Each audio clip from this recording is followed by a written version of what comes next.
따라서 하나님, 오늘 밤에도 큰 은혜 주실 줄 믿습니다. 아멘. 옆 사람 축복해 주세요. 성령의 능력으로 세상도 마귀도 이깁시다. 한 번 더 활짝 웃으면서 기도하는 성도님이 가장 멋지십니다. 한 번 더 사순절에 주님께 더 가까이 갑시다. 아멘. 그 망각이라는 거 있잖아요. 망각. 이게 참 필요해요. 그죠? 예전에 안 좋았던 일, 상처받았던 일, 슬펐던 일, 괴로웠던 일, 이게 이제 하나도 흐려지거나 잊혀지지 않고 다 생생하게 남아있다면 힘들 거예요. 근데 이제 시간이 지나가면서요, 이 망각 속에 점점 빠져들거든요. 희미해지거든요. 그러면 이제 감정도 수스려지는 거예요. 여러분, 사건이나 사고도 마찬가지입니다. 제가 이제 교통사고를 당한 다음에 악몽을 날마다 꿔댔는데 요즘은 뭐 생각지도 않아요. 설교하다가 인용하다가 어쩌다 이렇게 떠올릴 뿐이죠. 잊혀져 간 거예요. 만약에 트럭 뒷바퀴에 팔이 깔리던 그 기억이 늘 생생하면은 이것도 참 힘들 거예요. 잊혀지는 거 유용해요. 실패도 마찬가지입니다. 망각을 하는 게 유익합니다. 실패의 기억 속에 사로잡혀 있으면은요, 새로운 일을 도전하는데 제약이 걸려요. 여러분, 여자들이 아기를 낳을 때 고통이 극심하대잖아요. 그거는 진짜 상상을 초월한대잖아요. 그런데요, 그 극심하던 고통을요, 시간이 지나면서 잊는데요. 잊기 때문에 둘째를 낳을 수 있다나요? 그 잊지 못하고 있다면 둘째 날 엄두를 못 낸다고 그래요.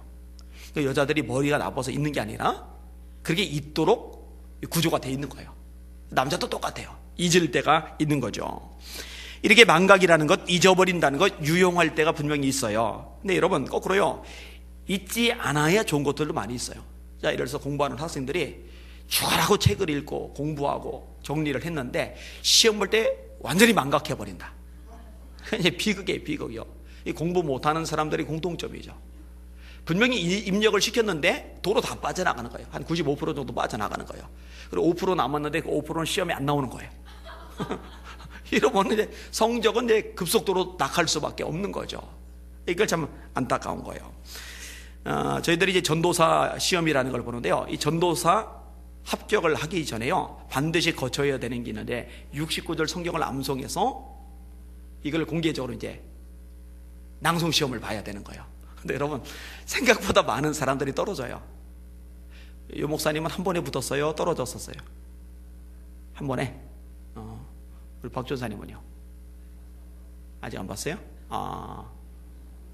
졸업했으면 됐을 텐데. 요즘 쓰나요, 이렇게? 분명히 69절을 암송을 했는데 받았을 때 또는 낭독을 할 때 생각이 안 나거든요. 이게 망각하는 거예요. 골치 아픈 거죠. 제가 한번 얘기했잖아요. 그 연합집회를 인도를 했는데 목사님들이 많이 참석을 했어요. 은혜들을 참 많이 받으셨어요. 희한하게 목사님들이 은혜를 잘 받으셔요. 근데 은혜를 받은 목사님들의 공통점 중에 하나가 뭐냐면요, 제가 말씀을 자유롭게 인용을 하는 거거든요. 그리고 이제 그 지역의 한 교회에서 제가 부흥회를 인도하는데 목사님들 여러분들이 또 말씀 듣는다고 찾아오셨어요. 같이 교제를 나눠요. 그 중에 한 목사님이 자신도 그렇게 말씀을 자유롭게 인용을 해보려고 설교 전에 열심히 애워서 강단에 올라갔는데 막상 성도들의 눈을 마주치는 순간 외웠던 것들이 다 날아가 버린 거죠. 하나도 생각이 안 나더래요. 가슴 아픈 일이죠. 근데 제가 한 가지 더 얘기하려다 말았어요. 목사님, 그거 단기간에 절대로 안 됩니다. 저 지금 이렇게 되는 거 수십 년 걸렸습니다. 얼마나 반복하고 노력하고 애쓰고 했는지 모릅니다. 목사님, 지난 여름에 집회 참석하셨고 올 2월에 집회 참석하셨으니까 4개월 만인데 4개월 동안에 안 됐다고 실망할 일이 아닙니다. 이렇게 얘기를 해주고 싶은데 괜히 잘난 척한다고 할까봐 그냥 모른 척하고 넘어갔어요. 아무튼 망각이 되는 거죠. 자녀들이 부모가 해준 것을 잊으면 안 됩니다. 근데 많이들 잊어요. 그래서 불효자들이 생겨나는 거예요. 우리 효빈이가요, 지 엄마한테 약속을 했대요. 지한테 돈 들어가잖아요. 부모가 자식한테 돈 많이 쓰잖아요. 그래서 이렇게 썼던 것에 3배로 갚겠다고 얘기를 했대요. 아까도 그 얘기가 나왔는데 제가 그 얘기 듣고 그랬어요. 3배로 되냐고. 3배로 안 돼요. 요즘 물가 상승률이 얼마나 높은데. 그리고 부모님께 받은 은혜를 겨우 3배로 갚으려고 그러면 안 되는 거예요. 그래서 제가 좀 퍼센티지를 좀 높이려고 따로 아빠하고 얘기를 좀 하자. 그렇게 해요. 근데 여러분, 우리가 진짜로 잊지 말 것이 하나가 있는데 그거는요, 하나님의 은혜와 사랑입니다. 오늘 본문의 표현이면 은택을 잊지 말지어다. 이거는 잊으면 안 되는 거예요. 여러분, 왜 감사와 찬양이 안 되는지 아세요? 하나님의 은택을 망각했기 때문입니다. 그리고 이 은택을 망각하는 거는요, 다른 것을 망각하는 것하고는 차원이 달라요. 이거는 회개해야 됩니다. 여러분, 하나님의 은혜를 망각하고 살았던 거 철저하게 회개하실 수 있기를 주님의 이름으로 축원합니다. 한 여성이 글을 썼는데 재미있으면서도 은혜가 되더라고요. 제목이 하나님 저를 용서하여 주소서. 오늘 버스에서 한 금발의 비위를 보았다. 그녀는 너무 명랑해 보였다. 그런 그녀에게 질투를 느끼며 나도 그녀처럼 미인이었으면 하는 마음을 가졌다. 그런데 그녀가 하차하려고 자리에서 일어설 때 보니 지팡이를 짚고 있지 않은가. 그녀는 지팡이를 짚고 문 앞에서 쩔뚝쩔뚝 걸어 나갔다. 소아마비였던 것이다.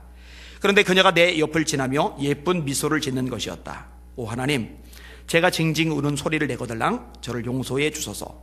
저는 멀쩡한 두 다리를 가지고 있습니다. 이 세상이 모두 저의 것인걸요. 사탕을 좀 사려고 가게에 들렀을 때의 일이다. 용모가 아주 단장한 청년이 그 가게에서 일하고 있었는데 어찌나 상냥하던지 나는 그와 이야기를 나누었다. 그는 내게 아주머니 같은 분과 이야기를 나누게 되다니 정말 기본적인 일이군요. 보다시피 저는 장님입니다 라고 말하는 것이었다.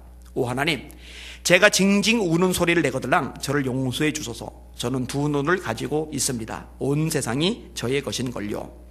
길을 좀 걸어 내려가다 보니 파란 눈빛을 한 어린아이가 있었다. 그 아이는 서서 다른 아이들이 노는 것을 지켜보고 있었다.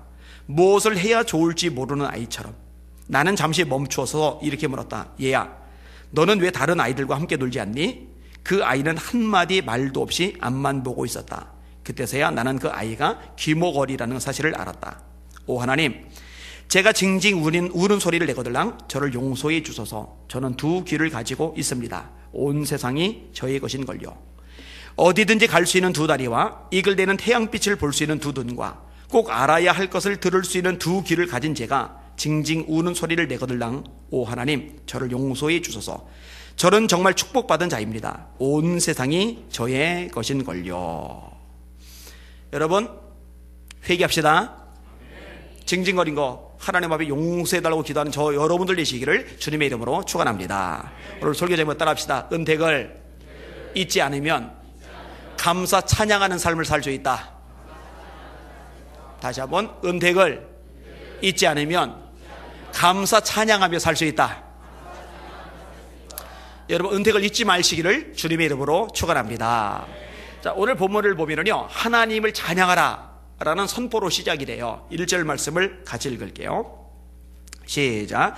내 영혼아 여호와를 송축하라. 내 속에 있는 것들아 다 그의 거룩한 이름을 송축하라.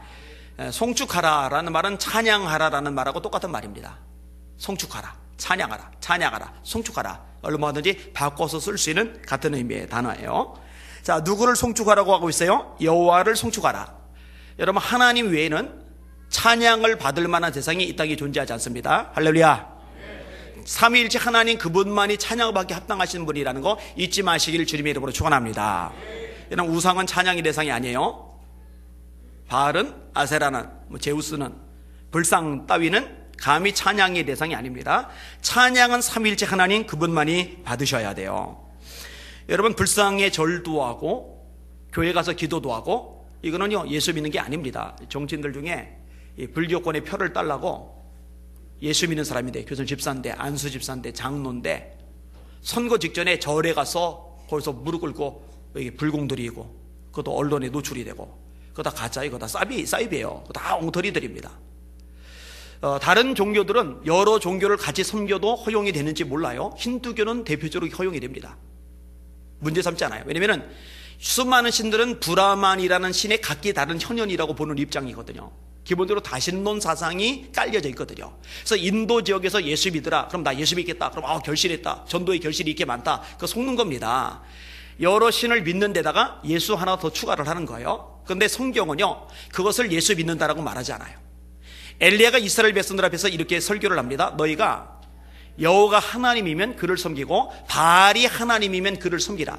너희가 어느 때까지 두 사이에서 머뭇머뭇하겠느냐. 둘 다 섬기는 것은 불가능해. 그건 하나님을 섬기는 게 아닙니다. 다시 말합니다. 절에 가서 불상 앞에 기도도 하고 교회 가서 예배도 드리고 이거는 예수 믿는 게 아니에요. 가짜예요. 찬양과 경배는 삼위일체 하나님 그분뿐이라는 거 절대 놓치지 마시기를 주님의 이름으로 축원합니다. 헷갈리면 안 돼요. 이단의 교주들, 이것도 문제죠. 찬양의 대상이에요. 그래서 사이비인 거예요. 이단의 교주까지는 아니지만 대형교회 목회자들을 마치 하나님과 동격으로 생각하고 마치 찬양 받을 자처럼 너무 숭배한다면 그것도 우상숭배예요. 존경할 대상은 맞아요. 당연히 순종해야죠. 성경은 목회자에게 순종하라고 명확하게 가르쳐주고 있으니까. 그러나 하나님의 말씀대로 가르칠 때 그거 순종하라는 것이지 이 목회자가 하나님의 위치에 있는 건 아니에요. 그래서 대규모로 막 모여놓고서 막 우리 목사님 노래까지 불러가면서 이거는 심각한 거예요. 그 절대 그렇게 하면 안 되는 거예요. 절대 안 돼요. 삼위일체 하나님만이 찬양의 대상입니다. 그런데 오늘 본문에 어떤 표현이 나오느냐, 하나님의 이름을 찬양하라. 여러분 성경에 보면 이 하나님의 이름에 대해서 하나님이 굉장히 많이 관심을 가지고 계세요. 여러분 하나님의 이름을 아셔요? 어떤 이름이 있어요? 엘샤다이, 전능의 하나님이라는 뜻이에요. 여호와, 이거는 스스로 계신 자라는 뜻을 가지고 있어요. 여호와 이레, 하나님의 산에서 준비되리라. 여호와 샬롬, 평화의 하나님. 여호와 니시, 승리의 하나님. 여호와 라파, 치유하시는 하나님. 이게 다 이제 하나님의 이름들이거든요. 여러분이요, 예수님은요 이 부분을 아주 명확하게 말씀하세요. 주기도문에 보니까 제일 먼저 기도하라고 말씀하신 대목이 뭐냐, 하늘에 계신 우리 아버지요 이름이 거룩히 여김을 받으시오며. 따라합시다. 이름이 거룩히 여김을 받으시오며. 예수님이 주기도문 첫 번째 항목이 하나님의 이름에 대한 부분이에요. 여러분 하나님의 이름을 찬양하시길 바랍니다. 이거는 해도 되고 안 해도 되는 게 아니라 기도할 때 반드시 해야 돼요. 왜냐면 너희는 이렇게 기도하라 말씀하셨으니까. 십계명 중에 하나가 뭐예요? 여호와의 이름을, 하나님의 이름을 망령되이 일컫지 말라. 하나님의 이름에 대해서요 십계명에 들어갈 만큼 굉장히 중요한 요소가 돼요. 여러분요, 바울 사도는요 예수님의 이름에 대해서 아주 영광스럽게 찬양을 합니다. 이름으로 하나님이 그를 지극히 높여 모든 이름 위에 뛰어난 이름을 주사 하늘에 있는 자들과 땅에 있는 자들과 땅 아래에 있는 자들로 모든 무릎을 예수의 이름 앞에 꿇게 하시고. 이 빌립보서 2장 9절 이하의 말씀인데, 이 모든 만물, 하늘에 있는 존재, 땅에 있는 존재, 땅 아래에 있는 존재, 이 모든 만물을 무릎 꿇게 하는 게 뭐냐? 예수님의 이름입니다. 할렐루야. 이 이름 앞에 꿇게 하셨대요. 모든 입으로 예수를 주라 시인하여 하나님 아버지께 영광을 돌리게 하셨느니라. 다윗 얘기하잖아요. 골리앗 앞에 섰을 때요 다윗의 무기는 몰매가 아니라니까요. 다윗은 영적 통찰력, 영적 지혜를 가진 사람입니다. 자신의 몰매 능력과 이 힘 가지고 골리앗을 이길 수 없다는 것을 안 거예요. 이 얘기하다 보니까 갑자기 열받았던 일이 생각이 나네요. 우리 아들, 큰아들하고 논쟁이 붙었는데요, 이 몰매를 던져서 골리앗을 이긴 게 다윗의 실력인지 하나님의 능력인지에 대해서 효벨이가 그 하나님의 능력도 있겠지만 그 사람의 실력이다. 그래서 검색까지 해가지고는 이 몰매가 100kg까지 나오고 힘이 센 사람은 160kg까지 나오고, 그리고 건장한 사람도 맞으면 기절하거나 죽을 수도 있고. 그래서 이제 제가 설명을 해준 거예요. 꼭 그럴 수 있다. 그런데 이마에 박혔다고 하지 않았느냐. 100kg, 160kg로 날려도 이 딱딱한 뼈 깨트리고 튀겨나가지 박힐 수는 없다. 이 박힌 거가 하나님의 능력이다. 그랬더니 박힐 수도 있지 않냐고. 화가 나가니 가임마. 여러분, 하나님의 능력이 하나님의 능력. 요거를 어떻게 실험을 해볼까? 어제는 160kg로 돌을 던져볼 방법도 없고, 또 누구한테 던져봐요 그거를? 박재신? 이상현? 은수가 좀 맞추기가 낫겠다. 튀겨져 나갈 거 이거죠. 너는 칼과 창과 단창으로 내게 나오거니와 나는 만군의 여호와의 이름 곧 네가 모욕하는 이스라엘 군대의 하나님의 이름으로 내게 나간다. 무엇을 의지하고 있어요? 평소에 연습하고 훈련한 이 몰매를 의지하는 게 아니라 하나님의 이름을 의지하고 있는 거예요.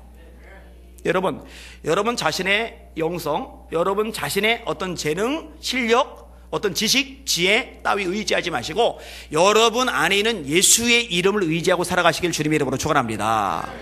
베드로가 잘 활용하잖아요. 은과 금은 내게 없거니와 내게 있는 것으로 내게 주노니 곧 나사렛 예수의 이름으로 일어나 걸어라. 할렐루야. 예수 이름으로, 예수 이름으로. 믿는 자들에게는 이런 표적이 따르리니 곧 저희가 내 이름으로 귀신을 쫓아내며 새 방언을 말하며 뱀을 집으며 무슨 독을 마실지라도 해를 받지 아니하며 병든 사람에게 손을 얹은즉 나으리라. 예수 이름으로 손을 내밀어 병을 낫게 하시고 표적과 기사가 거룩한 종 예수의 이름으로 이루어지게 하여 주시옵소서.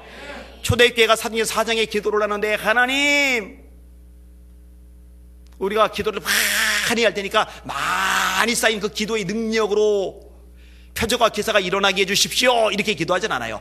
거룩한 종 예수의 이름으로 일어나게 하여 주시옵소서.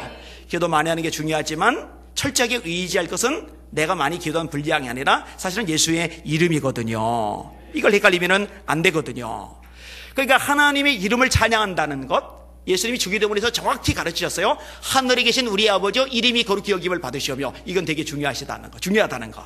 여러분, 하나님의 이름에 합당한 영광 마음껏 올려드리는 여러분들 되시기를 주님의 이름으로 축원합니다.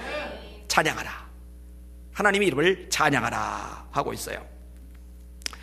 자, 그런데요, 어떤 하나님에게 이렇게 감사 찬양을 하나? 그 근거들이 나오는데 3절과 4절과 5절을 같이 한번 읽어볼게요. 3절과 4절과 5절 시작.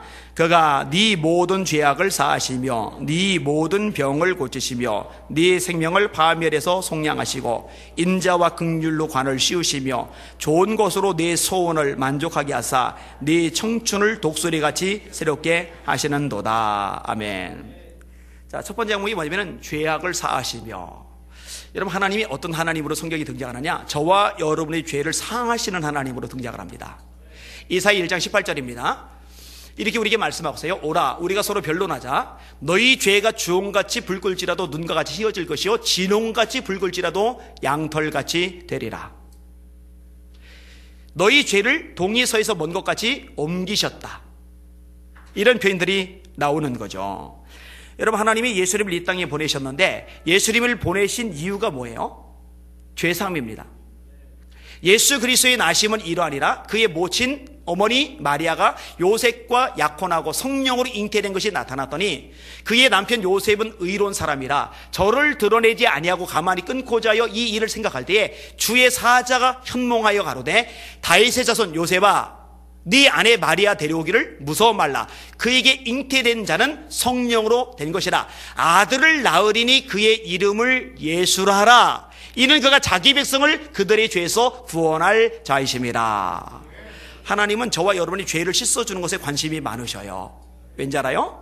죄를 씻어주셔야 저와 여러분의 하나님의 축복도 받고 능력도 경험하고 하나님의 기적도 체험하며 살 수가 있거든요. 죄가 있으면 하나님의 능력이 차단되거든요. 원천 봉쇄되어 버리거든요. 여호와의 손이 짧아 구원치 못하심이 아니요 귀가 둔하여 듣지 못하심이 아니라 너희 죄가 너희와 하나님 사이를 엮고 그 죄악이 그 얼굴을 가리워서 너희로 듣지 못하시게 함이라고 이사야 59장 1절과 2절에 말씀하고 계시거든요. 근데 예수님을 보내셔서 그 피로 저와 여러분의 모든 죄를 깨끗하게 씻어 주심으로 말미암아 저와 여러분이 당당하게 하나님 앞에 나아갈 수 있는 자격을 얻게 됐다는 거 깨달으시기를 주님의 이름으로 축원합니다. 기도하고 응답받을 능력을 얻게 됐다는 거 깨달으시기를 주님의 이름으로 축원합니다. 자백하시면 돼요. 요한일서 1장 9절이죠. 만일 우리가 우리 죄를 자백하면 저는 밉보시고 의로사 우리 죄를 사하시며 모든 불의에서 우리를 깨끗하게 하실 것이요. 죄를 사하시는 하나님으로 오늘 본문의 묘사가 돼요. 그 다음에 또 어떤 묘사가 나오느냐? 네 병을 고치시며, 병을 고치시는 분으로 등장이 돼요. 아까 하나님의 이름 중에 하나가 여호와 라파였죠. 출애굽기 15장에 이렇게 말씀합니다.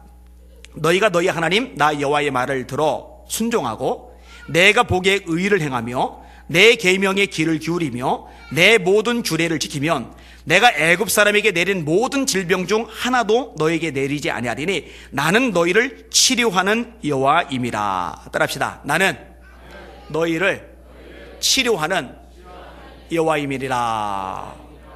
여러분, 예수님께서 오셔서 세 가지 사역을 하셔요. 따라하세요. 복음 전파, 제자 양육, 치유 사역.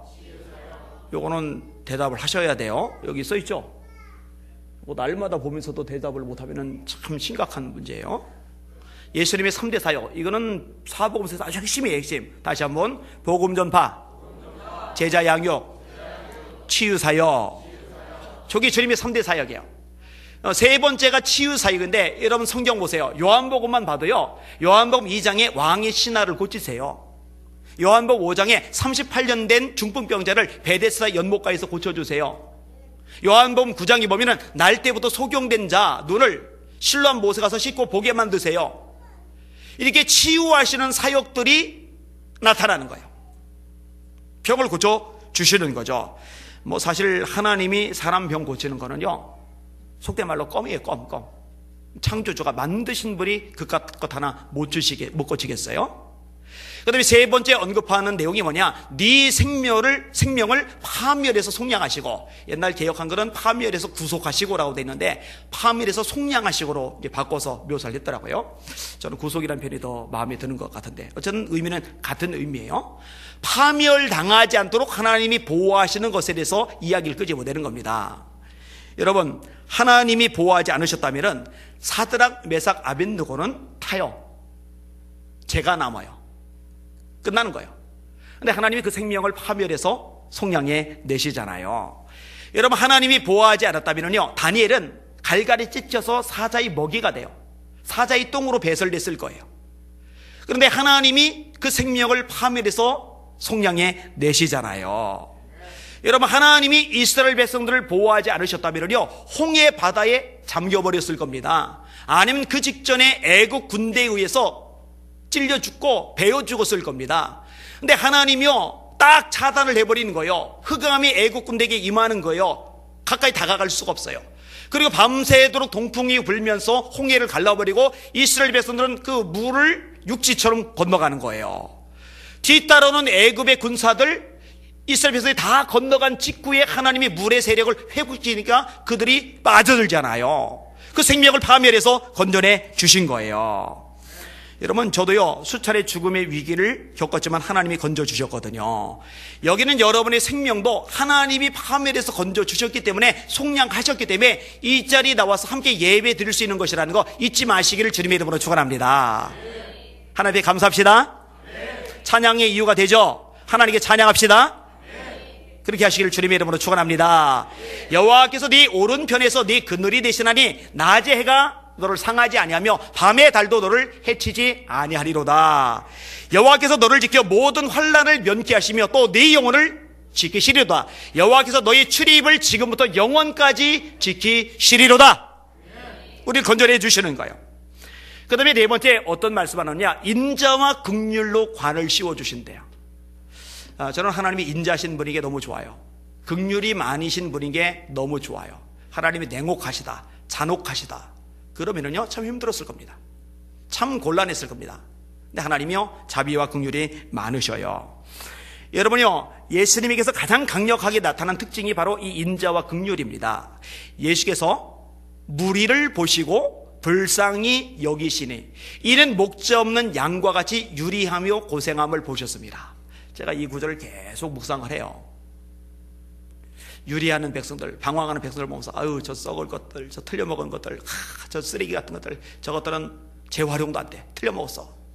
그러질 않고, 정죄 판단하지 않고 불쌍히 여기세요. 이 마음을 제가 더 많이 가져야 돼요. 이게 이제 주님의 마음이거든요. 여러분, 누가복음 15장에 세 가지 비유가 있죠. 하나는 100마리 양 중에 한 마리를 잃어버렸어요. 그 잃은 양을 찾는 목자에 대한 이야기. 그 다음에 두 번째는 한 여인이 10개의 드라크마 중에 한 드라크마를 잃어버렸는데 등불을 켜고 밤새도록 잠 한숨 못 자고 눈이 뻘개지도록 그 드라크마 찾는 이야기. 그 다음에 세 번째가 탕자의 비유였잖아요. 아버지 살아생전에 유산 달라고 배은망덕한 요청이나 했었고, 유산 물려주니까 몇 날이 못 돼요. 먼 나라로 주랭랑을 쳐버리고, 그 돈 좀 알뜰살뜰 잘 쓰지 그냥 아주 흥청망청하더니 날려버린 다음에 돼지 치우면서 배 채우려는데 먹을 게 없으니까 기근드니까 돼지 열매 따위나 먹고, 그걸로도 배가 고파서 꼬르륵거리고, 비참해지니까, 불행해지니까, 먹고 살기 막연하니까, 굶어 죽게 생기니까 그제서야 아버지를 떠올리는, 넉넉할 때, 친구들 있을 때, 재미있을 때, 즐거울 때 하나님 까마득하게 잊어버리고 고난의 밑바닥에 절망의 나라 가운데 굴러 떨어질 때, 그제서야 비로소 하나님하고 부르는 인생들처럼 그제서야 하나님을 떠올리는 이 형편없는 인간, 탕자. 근데 그런 인간도 아들이라고 날마다 문 밖에서 기다리는 아버지, 그게 인자와 긍휼로 관을 씌우신다는 표현이에요. 아직도 거리가 먼데 삐쩍 마른 냄새 풍기는 탕자를 알아보고 달려가는 아버지, 아버지의 아들이라 일컬음을 감당치 못한다고 종좀 하나로 여겨달라고 애걸하는데 그 말을 허리를 잘라버리고 못 들은 척하면서 종들을 불러서 소리치는 아버지. 새 옷을 입혀라, 실을 신겨라, 가락지를 끼워라, 소를 잡아라. 이 아들은 잃었다가 찾았다, 죽었다가 살았다, 우리가 함께 즐거워하자. 이게 인자와 긍휼로 관을 씌워 주시는 거거든요.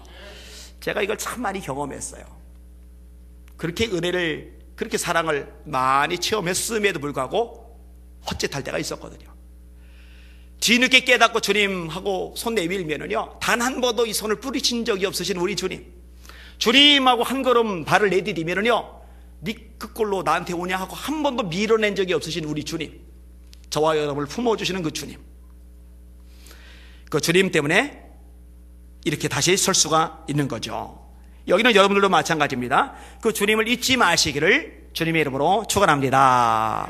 인자와 긍휼로 간을 씌우신다. 이 표현 참 좋아요. 그 다음에 다섯 번째로 소원을 만족하게 하신대. 좋은 것으로 네 소원을 만족하게 하사. 이 표현이요, 성경에 좀 나와요. 시편 21편 2절에 그의 마음의 소원을 들어주셨으며, 시편 37편 4절에 또 여호와를 기뻐하라, 그가 네 마음의 소원을 들어주시리라. 따라합시다. 하나님을 기뻐하면 하나님이 우리 소원을 풀어주신다. 하나님을 기뻐합시다. 요즘 특세 시간에 계속 감사란 주제로 말씀을 전했는데, 기쁨의 근원, 조건이 아닌 하나님이라는 거, 하나님 그 기뻐하시는 거예요. 그럼 소원을 들어주신다는 거. 이런 성경을 한번 보세요. 한나의 소원은 뭐였어요? 아기 낳는 것. 그 소원 들어주셨죠. 사무엘 태어났잖아요. 다윗의 소원은 뭐였어요? 이스라엘의 왕이 되는 거. 사실 그 소원을 주신 분이 누구예요? 하나님. 너희로 마음의 소원을 두고 행하게 하시나니 라고 빌립보서에 말씀하고 계시잖아요. 마음의 소원을 주시고 그 소원을 만족하게 하신 분이 하나님이세요. 하나님이 이루어 주신 거예요. 여러분, 야곱이 돌아오는데 형이 400명 건드리고 잡아 죽인다고 오잖아요. 이때 야곱의 소원이 뭐예요? 무사히 벗어나는 거. 야복강에서 천사 자고 씨름하잖아요. 기도하잖아요. 허벅지 관절이 어긋났는데도 그 통증 참아가면서 꽉 붙잡고 있잖아요. 하나님 그 소원을 만족하게 해 주시잖아요. 여러분, 제 소원은요, 말씀을 전하는 거였어요. 평생 말씀 전하다가 천국 가는 게 제 일생의 소원이었어요. 중학교 1학년 다시 입학하고 나서 그 이후로 단 한 번도 바뀐 적이 없으니 대체 이 소원을 제가 몇 년간 품고 있었던 거예요. 중1이 몇 살이에요? 14살. 14살이에요? 14살? 근데 저는 이제 1년 꿇었으니까 15살. 15살 때 하나님의 말씀을 전하는 거 평생의 소원으로 마음에 새기고 나서 지금 이제 50살이니까 몇 년간 품고서 살아온 거예요. 이제 꽤 됐어요. 그런데 하나님께서 제 소원을 만족하게 하셨어요. 여러분, 여기는 여러분의 소원도 얼마든지 만족하게 하실 수 있는 능력 하나님이 가지고 계시다는 거 잊지 마시기를 주님의 이름으로 축원합니다. 그 다음에 마지막으로 나오는 구절이 뭐냐면 네 청춘으로 독수리같이 새롭게 하시는도다. 그럼 이거는 나하고는 상관이 없네. 나는 청춘이 아니니까. 나는 이미 50대인데 제 얘기 50대가 됐어요. 40대 될 때만 해도 좋았는데 50대는 되게 싫었거든요. 근데 50대 돼버렸어요. 50대. 또 60대도 있고 나는 상관이 없게 돼. 그 얘기가 아니에요. 청춘은 지나갑니다. 가면 다시 오지 않아요. 그런데 그것조차도 새롭게 하실 수 있는 분이 하나님이시라는 거예요. 이거는 다시 젊어지게 하신다는 의미가 아니라 젊은이처럼 새 힘을 얻어서 도전하며 승리할 수 있게 해주신다는 상징적인 표현인 거예요. 이사야 40장에 그런 표현이 있잖아요. 여호와를 앙망하라. 하나님을 앙망하는 자는 새 힘을 얻으리니 독수리가 날개치며 올라간 같을 것이요 다른 박질하여도 곤비치 아니겠고 걸어가도 피곤치 아니하리로다. 여러분 솔직히 말해봅시다. 하나님이 새 힘 주셔서 여기까지 왔잖아요. 힘 안 주셨으면 벌써 나가 떨어졌죠. 힘 안 주셨으면 벌써 절망하고 있죠. 힘 안 주셨으면 지금 이 금요일 밤에 어디 가서 소주잔 기울이면서 나 말이야 막 이러고 있었을지 몰라요. 이게. 여러분 여기 앉아 있는 거 감사하셔요. 기뻐하셔요. 하나님 찬양하셔요. 하나님이 여러분에게 새 힘 주신 줄 믿으시길 바랍니다. 몸도 마음도 연약하나 새 힘 받아 살았네. 물 붓듯이 부으시는 주의 은혜 족하다. 사랑 없는 거리에나 험한 산길에 맬 때 주의 손을 깨자 송하며. 울지 말고 그냥 불러요. 늘 결심을 하는데 자꾸 높게 잡죠, 음을. 오늘 침 맞고 왔거든요. 침 52방을 맞아. 52방을. 제가 몇 방 놓는지 셌는데 세다가 후회를 했어요. 세다 보니까 더 긴 거예요. 이게 한 방, 두 방, 세 방, 30방쯤 넘어가니까 질긴 거예요. 막 30일, 40일, 50일. 근데 50일에서 이제 멈추더라고요. 몸도 맘도 연약하나, 몸도 맘도 연약하나 새 힘 받아 살았네. 이게 와닿잖아요, 그죠? 참 연약한데 하나님이 새 힘 주시니까 그 힘 가지고 곳곳마다 말씀 전하러 다니는 거지. 하나님이 새 힘 안 주셨다면 벌써 나가 떨어졌어요. 아이 못해 먹겠다 벌써 주저앉아 버렸어요. 자, 6가지를 오늘 본문에서 이야기를 해주고 있어요. 죄를 사해 주시고, 얼마나 감사해요, 그죠? 병을 고쳐주시고, 생명을 파멸해서 속량하시고, 인재와 긍휼의 관을 씌워주시고, 소원을 만족하게 해주시고, 네 청준으로 독소리같이 새롭게 하시는도다. 이게 6가지 항목. 이게 우리에게 베푸신 하나님의 은택이거든요. 이거를 잊지 말라는 거예요. 그래야 찬양할 수 있다는 거예요. 그래서 저는 오늘 보면서 2절이 키워드라고 생각이 되었어요. 그래서 마지막 절에 2절을 놓았어요. 2절을 같이 한번 읽겠습니다. 시작. 내 영혼아 여호와를 송축하며 그의 모든 은택을 잊지 말지어다. 아멘. 아멘. 그 모든 은택을 잊지 말지어다. 주님께서 우리에게 베푸신 은혜 잊지 맙시다. 여러분, 김익두 목사님이 유명한 부흥사 목사님이신데 이 은택을 잊지 않으니까 강사로 대접받을 때 음식 먹다 말고 감격해서 울컥해가지고 뛰쳐나가서 울다 들어와서 음식 먹잖아요. 윌리엄 캐리, 현대 선교의 아버지라 일컬어지는 분인데 이 은택을 잊지 않으니까 사람들이 자기에게 주목하고 막 언론이 주목하고 막 큰 영광을 자기한테 돌리니까 이게 싫은 거예요. 여러분 윌리엄 캐리에 대해서 말하지 마세요. 윌리엄 캐리 구주에 대해서 말하세요. 자신이 아닌 걸 아는 거예요. 주님이라는 걸 아는 거예요.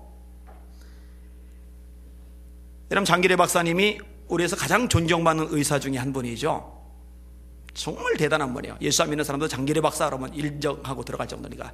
이분이 고령일 때요, 계단에서 내려오다가 굴러 떨어진 거예요. 아킬레스건이 끊어져 버린 거예요. 이거 좀 까지거나 뼈 좀 금가거나 그랬는데 아킬레스건이 끊어져 버린 거예요. 그 고령에 입원해 있는 거예요. 입원해 있는 동안에요, 이분이 3가지 감사를 하는데, 첫째, 하나님의 도우심으로 자신을 이겨낸 것을 마치 자기가 선하여 된 것으로 생각했던 불경죄를 깨닫게 되어 감사합니다. 그러니까 아킬레스건이 딱 끊어지는 순간에, 입원해 있는 순간에 내가 그래도 똑바로 하고 있구나 생각했는데 그 생각 자체가 불경이구나, 이걸 깨닫는 거예요. 자기 의가 깨지는 거예요. 제가 자주 강조하는 거예요. 영적 교만 조심해야 된다고 말했죠. 둘째, 그동안 만나보지 못했던 많은 친지와 제자들을 만날 수 있게 됨을 감사합니다. 너무 바빠가지고서 만날 틈이 없었는데 이번에 있으니까 찾아오잖아요. 그러니까 만나는 거, 그거 이제 감사하는 거예요. 셋째, 바빠서 읽지 못했던 책들을 병상에서 조용히 읽을 수 있게 됨을 감사합니다. 이분이요, 이런 태도로 젊은 시절부터 이 노년까지, 그리고 죽기 직전까지요, 이렇게 산 거예요. 이렇게. 그 영광은 주님께만, 찬양은 주님께만, 감사는 주님께만. 왜냐면 하나님이 은혜를 베풀어 주셨다는 걸 일생 잊지 않은 거거든요. 제가 여러 가지 이제 글들을 계속 읽어요. 책에서도 읽고 자료에서도 읽고, 그러다가 이제 그거를 길게 써서 올려주면은 안 읽거든요. 그래서 제가 짧게 압축을 하고 거기에 맞는 성경 구절을 찾아가지고 그룹방에다 하나씩 올려주잖아요. 왜 그런 일을 하느냐? 이유가 있어요. 사람의 머리가 되게 좁다고 그랬잖아요. 생각이 되게 좁다고 그랬잖아요. 뭔가 읽어야 입력을 시켜야 폭이 넓어지거든요. 근데 책을 날마다 반 페이지라도 한 페이지라도 읽는 성도들 얼마나 읽거든요. 그러니까 휴대폰 들고 다니까 그거라도 읽으라고, 그거라도 읽고 생각의 폭 좀 넓어지고 마음밭 좀 갈리라고 수고를 하는 거예요. 여러분, 그것도 시간 들어가요. 해주는 거예요. 근데 이제 그렇게 하나씩 매일 하나 이상씩 글을 쓰다 보니까, 또 설교 시간에 인용할 것을 정리를 하다 보니까 저에게 도움이 돼요. 나중에 요걸 엮어서 책을 하나 내도 되겠다 생각을 했어요. 그 중에 하나가 이제 맥마은이라는 사람인데, 이 사람이 해군이에요. 작은 수레정을 타고서 전쟁에 참여를 했는데 일본 구축함의 공격을 받아서 이게 박살이 난 거예요. 선원 중에 2명은 죽었고 11명은 물에 떠 있는데, 문제는 이 맥마은, 이 사람은 손, 발, 얼굴에 화상을 입어서 수용을 할 여건이 안 돼요. 이때 이 수레정의 리더가 케네디인데, 이 케네디가 힘겹게 구명복을 입혀요. 그렇죠. 육지에서 입히면 쉬운데, 배에서 입히면 쉬운데, 수영을 해가면서 흐르적거리는 사람 구명대를 입혀야 되니까 얼마나 힘들겠어요. 겨우 입혀요. 입혀놓고 수영 못하니까, 근데 자기도 수영을 해야 되잖아요. 양팔이 자유로워야 되잖아요. 그러니까 이빨로 그 구명대 끈을 물고서 수영을 해가는 거예요. 이렇게 구명대를 입었으니 몸은 떠 있는데 혼자 수영을 못 하잖아요. 놔두면은 저체온증으로 죽잖아요. 그러니까 이게 살리기 위해서 이빨에 물고서 4시간을 헤엄을 친 거예요. 결국 살려냈어요. 세월이 지났어요. 이 케네디가 누구예요? 대통령이 된 사람이죠. 이 맥마은은 그 당시에 우체국에서 일을 하고 있었어요. 근데 전우잖아요. 그러니까 백악관 여러 차례 초청을 하고 올 때마다, 자네 하고 싶은 게 뭔가, 대사로 가고 싶다면 내가 대사로 보내줌세. 자네 대통령 비서하고 있으면 비서 시킬게. 이거 뭐 대단한 거거든요. 엄청난 거거든요. 그런데요, 매번 거절을 해요. 거절한 이유를 제가 읽어드릴게요. 나는 당신에게 이미 가장 좋은 선물을 받았습니다. 당신이 내 생명을 구원해 주지 않았습니까? 나를 살려준 이 큰 구원의 은혜를 이미 당신에게 입었는데 그 이상 내가 당신에게 원하는 것은 없습니다. 그러니까 은퇴할 때까지 우체국 직원으로 살다가 은퇴를 했고 평생 동안 자기를 구원해 준 이 은혜를 잊지 않았답니다. 근데 여러분, 구명대를 이빨로 물고 4시간 헤엄친 것보다 예수님은 더 큰 대가를 지불하셨어요. 어마어마한 대가를 지불하셨어요. 이 대장은 자기 생명을 내주지 않았지만 예수님은 그 생명을 내주심으로 저와 여러분을 구원해 주셨거든요. 이 은혜 잊지 맙시다. 물에서 건져낸 은혜도 평생 잊지 않고 평생 감격하며 더 이상 원하는 게 없다고 말할 정도로 목이 메어 살았는데, 생명까지 주시며 구원해 준 이 은혜, 영생을 주신 이 은혜를 잊으면 어쩌겠다는 거예요. 힘들어도, 때로 고달퍼도, 때로 속상해도, 때로 지쳐도 이 은택을 기억하면서 감사와 찬양이 끊이지 않는 저와 여러분의 인생이 되시기를 주님의 이름으로 축원합니다. 축원합니다. 마지막 설교 제목 따라합시다. 은택을 잊지 않으면 감사 찬양하며 살 수 있다. 그 모든 은택을 잊지 말지어다. 아멘. 찬양 같이 할게요.